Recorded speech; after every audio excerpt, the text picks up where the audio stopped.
So let's go into the details of creating these triggers.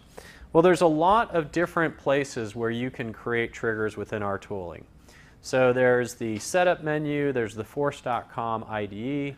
So there's a number of places where you can create them or edit them. Here we are taking a look at a screenshot, simply right-clicking anywhere within our project and then selecting New Apex Trigger. All right, so when we create a new Apex trigger, what syntax do we get? Well, first of all, there's the trigger keyword, and then we have the name of our trigger, and the trigger is on a single object. So you can't create a trigger that is universal, nor can you create a trigger that is on multiple objects. So we associate our trigger, much like we have down here. So trigger mileage trigger on, in this case, the custom object called mileage. And then we have the different events that we want to have our trigger fire on. So there is before of insert, update, and delete, and then there's after of insert, update, delete, and then also after undelete. Okay? There is no before undelete. I suspect that the reason there is no before undelete is that the purpose of a before trigger is to modify a record, and if we are undeleting, we must be working with a record in a recycle bin, and by definition a record in the recycle bin cannot be modified. It must be exhumed from the recycle bin, then we can modify it and do what we want to do. So I don't actually know the concrete, real reason, but I suspect it has to do with the fact that those records are unmodifiable. All right. You can have one or many of these different events. So in this case, you might have, before insert and after delete, but if any of these events occur, it will then fire off the code within your trigger. All right. So we have this concept of trigger context variables. So there are certain variables or certain classes which are available to you when you are running within the context of a trigger. There is these trigger dot is before, is insert, for all those different variations on the events. So you can write some logic to check to see, well, if I have a trigger that fires off on before insert or before update, I can check to see, well, am I firing because it's a new record, or am I firing because it's an existing record that I'm modifying? Okay. There's trigger.new, we talked about that. Trigger.new map, it's available in before update, after insert, and after update triggers, and this represents the new copy of the record in a map where the key is the ID of the records. Trigger.new map does not exist when we're doing a before insert. Why does trigger.new map not exist in a before insert? There's no ID to use as our key. Why does trigger.new not exist in a delete?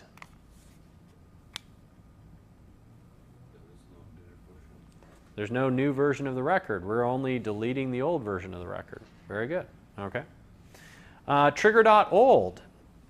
Trigger.old is a list of the previous versions of the records. Obviously, it doesn't exist in any inserts because there is no old version in an insert. Old map maps the IDs of the previous versions to the S objects, the IDs, and then size just returns the number of records in your trigger. Okay, so here we are using our trigger.new and trigger.old, iterating over them. So often what you're doing is you're right there in your trigger, you're iterating over trigger.new. We talked about how you can only modify your data in a before trigger. Trigger.old, you can't modify trigger.old. There's no point. You're about to overwrite it or you're about to delete it, one of the two. So it does not allow you to modify trigger.old. So here's an example of some code, and the purpose of this code is to show you how you could do a comparison between the new version of a record or records and the old version of those records. So what we could do, in this case, this is firing on a before update, so we have access to both the new and the old. We could iterate over trigger.new. here we have the new version of the status field. We can compare it to the old version of the status field by doing a lookup using old map and using the ID as the lookup criteria. Okay? All right. When you create multiple triggers, one of the problems you'd run into, so let's say I have 2 triggers that execute on before insert. In a perfect world, you don't want to get into that situation, and the reason is that you don't know which of those triggers is going to be executed first and which one is going to be executed second. So there's no guarantees that Salesforce makes in terms of order of execution of those triggers.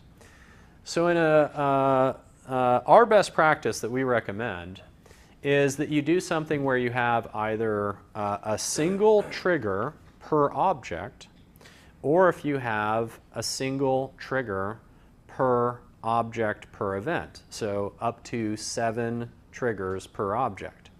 And that way, you have a single trigger, and now the purpose of the trigger is it would then call helper methods within your classes. Therefore, the entire purpose of the trigger is to contain the delegation logic to go out to your helper code to do whatever it is that you need to be done. And since you're the one writing the calls to the helper methods, you control the order of execution. Okay? So in this case, taking a look at this code, here if it's a before delete, we're going to call helper method 1, then helper method 2, etc. Okay? Bulkifier triggers. So we're going to be passed between 1 and 200 records in trigger.new. So it's your job to make sure that when you're executing your trigger and you're iterating over trigger.new, or if you're in a helper method and you're iterating over that list, it's your job to make sure that you're not surrounding that with surrounding things like SOQL statements and DML operations. Okay? So make sure that you're operating in bulk utilizing lists. Okay? So if we're creating thousands of, here in this case, this use case is that from candidate records, we would create contact records. So let's say we have a trigger which will, anytime a candidate record is created, we want to create an associated contact record. Okay? Here are 2 separate triggers. Which one is good and which one is bad? Yeah, why is the first one bad? Yeah, it's line 4A. Very bad. And then is the second example good or bad?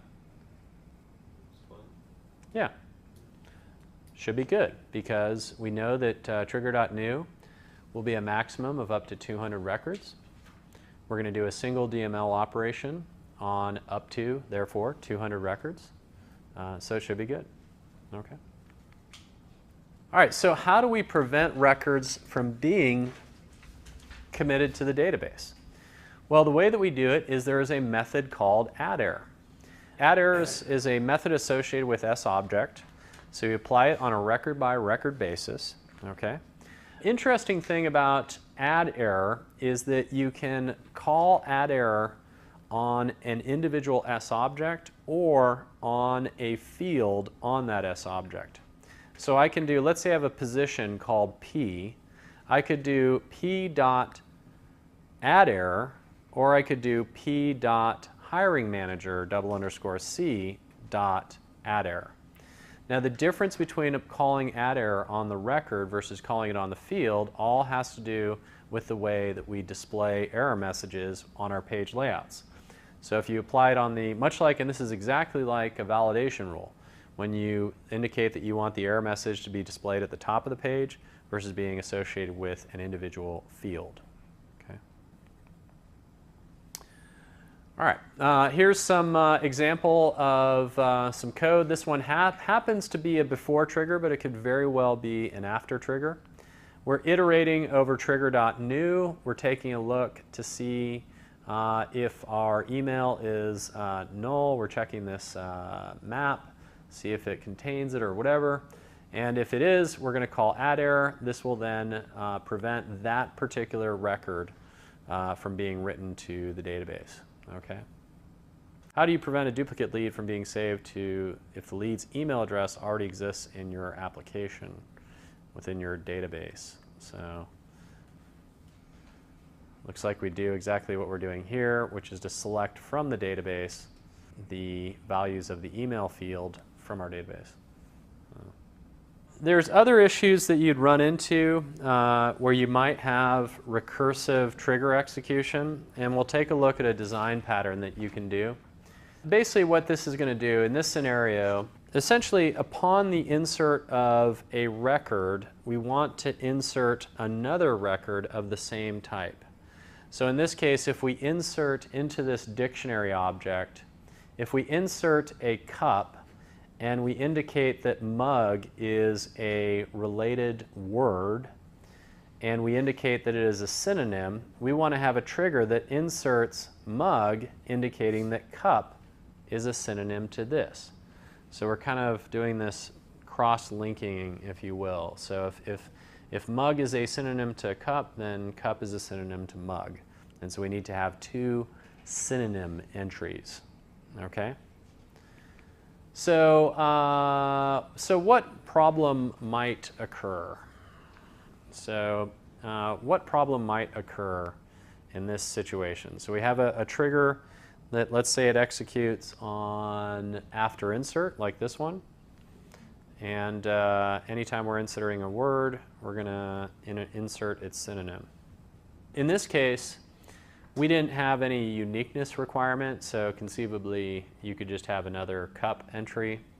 But the problem here is that this trigger is, because it fires on after insert, by inserting a new record, it will fire off the trigger again. So what's going to happen here is that there's this, in this case, this maximum trigger depth exceeded, which is recursive callings of triggers. It's gonna basically, there's a, I think 15 or 10 is the number of times after which we'll stop it. All right, so we have a design pattern that we're going to talk about where we're going to use static variables to prevent this recursive trigger from going crazy and trying to keep adding synonyms to itself. So let's take a look at some code that's going to prevent our recursive trigger from going at, so not creating a synonym to the synonym. So that's our goal, is we don't want to create the synonym to the synonym. So we want to create one synonym and then stop. So what we have here, we have a public class, and we have our static Boolean called end the trigger call stack. Okay? Now, the first thing we do in our trigger is we check the value of this. And if it is equal to false, then what we're going to do is we're going to iterate over our records. And what we're going to do is we're going to go through the process of generating the synonym. We're going to generate the new record. We're then going to flip the Boolean, and then we're going to insert our record into the database. Okay? Let's answer this question though. What value should Ryan provide for this right here in line 2A? All right, so we're going to initialize it to false, and then what should this be? True, exactly. So we're going to set a static variable, initialize it to false. We are going to only perform the insert if it is equal to false, but before we perform the insert, we're going to flip it over to true, and that'll prevent the second execution of the trigger from attempting to create the third record. Make sense? All right. I just noticed in this slide, why is this bad coding? We just violated the principles that we've been talking about. What's especially bad about this code? We're doing the insert in line 10b for each. Ah, there we go. So the number of DML, maximum number of DML operations that you can perform in a transaction is 150. And if we are past 200 records, then what's going to happen is when it attempts to insert the 151st record, it will exceed a governor. Okay, why don't we do some of our module review questions associated with the topic of Apex triggers. So who can tell me what are the 7 different types of trigger events? Do the hand counting thing that I enjoy so much. Before insert, update, delete. Okay. After insert, update, delete, and undelete. Exactly. So it's the before and after of the insert, update, and delete. And then there is the one odd standout, which is the after undelete. Very good. How do you specify that a trigger is a bulk trigger? So this is a trick question. You don't. All right. They're all bulk triggers. So just a little bit of history. Back 5 years ago when Apex was first being released, there was this concept of different types of triggers when they were, in their early access beta program. And what they ended up doing was changing it so that all triggers would be bulk triggers. So we do not specify anything. But when you're writing triggers, always think in bulk. Under what identity do triggers execute? So. By default, they're without sharing. Exactly. So they're running in the docs. They'll refer to this as system context, but they run in without sharing mode. And what ramifications does that have? You're in a mess of data that you really don't need to. Well, I wouldn't say that you don't need to, but it's more along the lines of the person who's currently logged in, who's using whatever it is that you've created. You're going to be able to access all of the records for that object regardless of the sharing model or the ownership. But like I think I brought this up, which is that might be the way that you've designed your solution, because maybe you're doing the thing where you're accessing something like that checking account balance because the user did something else, and now they can't directly access it, but your code can for them. Okay? Do after triggers execute before or after the declarative business logic features? What do you think? Another trick question. All right, so we have lots of trick questions here. So if we go back to our 17-step process, which was back here, let's take a look at this. Here we have in step 6 our after triggers, but you could argue that, and I think this would be very true, which is a validation rule is a declarative feature, and so we can prevent records from being written to our database. The other thing is the fact that we might be executing all this stuff, and then we're going to execute our after triggers again. Okay? So it's really the thing that I think the point that's trying to be made with that is that you need to be cognizant of the fact that your after trigger, if it's working in conjunction with a field update, it might be running in this case before an assignment rule, but if it's being re-executed, it might be executing after an assignment rule. How do you access the records that cause the trigger to execute? Trigger.new. So we have our context variables. The new version of the record is right there, and then also the previous version, which is in a variable called trigger.old. Very good. If 1001 rows are added through the API on an S object with a trigger, how many times will that trigger's transactions execute? About 5 times. What about exactly 6? You're correct. It's going to process in 5 batches of 200 and then a single batch of 1. Okay?